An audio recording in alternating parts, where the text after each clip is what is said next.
For our next extra credit, we're going to reset everything to the original master version of the exercise. So I'm going to go ahead and check out source exercise 06.js because we want to undo everything that we did, and we're going to try a little different approach. Let's say that rather than being able to just get rid of everything out of our app reducer and co-locating it like we did in that solution before, we no longer can do that, and we actually have to keep things global. For some reason, we just need to have this dog name accessible everywhere in the application. If that's a requirement, then how do we make sure that this input can be fast? Because the input is actually connected to the grid, and the grid is really slow. So for that, we can actually keep things in context, but separate the context out so we don't have just one context for all of our app that updates whenever anything in the app updates, but separate it by logical domain. So it makes sense that the dog name would be global in this context, and then the grid would be global in a different one. So when that's your situation, then you can actually do that pretty easily. So what we're going to do is we're going to have a dog context with a React create context. And then we're going to come down here below our app stuff, and we'll have a dog reducer that's going to take our state and our action. And we're going to grab all of this, just copy that right here, and get rid of the grid stuff. We'll just have the dog stuff. And then we'll make a dog provider that'll take some props.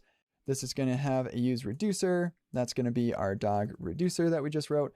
And then we'll have the dog name start out as an empty string, just like what we had before. And then right here, we're going to make our value, and we'll have that state and dispatch.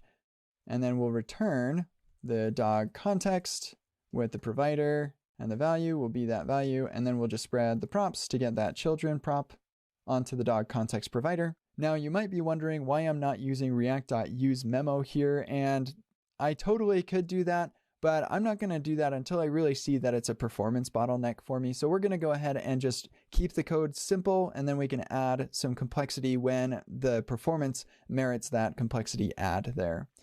So from here now, I'm going to say use dog state, and this is going to give me my context from React use context with the dog context.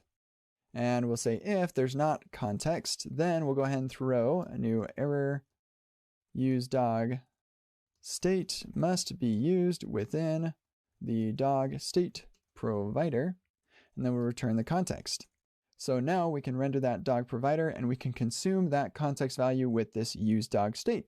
So let's go ahead and come on down here. And where do we put this? Well, we can put this a couple of different places, but I like to co-locate the context providers as well. So we could maybe make it all global, but I'm going to put it just around the area of the app where it's actually needed. And actually, now that the dog name input is no longer needing the app provider, we can just move that right down around the grid. So we can co-locate that as well. And we've got some issues here. So let's go ahead and finish fixing up our dog name input.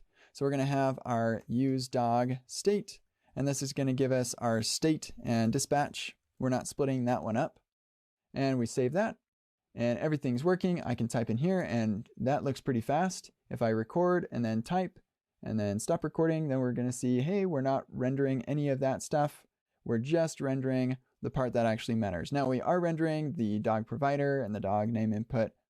So we are re-rendering a little bit more, but we're not re-rendering the grid, and so we're pretty happy with the performance improvements here. Let's go ahead and take a look at a comparison. Here's the before and here's the after.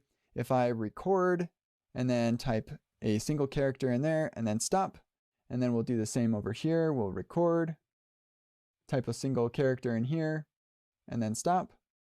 Then here is where we type that character, and we are on a 6x slowdown, so it is going to feel a little bit slower. And it's right here is where I type that character. We've got 127 milliseconds versus 78 milliseconds. That's a pretty significant improvement, so I'm going to go ahead and keep this optimization for this specific scenario. So if you have a situation where you can split up some context values into separate contexts because they are totally unrelated from each other, then go ahead and do so because it's going to improve your performance here. Then make sure that you measure to ensure that the performance improvements that you've made are actual improvements and you didn't just add a little bit of complexity to your code unnecessarily. So in review, what we did here was we created a dog context right here. And then, oh, I forgot to take that out. Let's go ahead and take that out. We removed all the dog related stuff from the app reducer and the app provider. And then we created a dog reducer, a dog provider, and a way for consuming that provider's value. And then we updated our dog name input to just consume that. And because it's not consuming the app state, this doesn't need to re-render when the app state updates. And because this isn't consuming the dog state, this doesn't need to re-render when the dog state updates. So when it can be logically separated like that, then that's definitely preferable. And we can even render our providers right around where they're going to be used, which has some good performance and maintenance implications as well.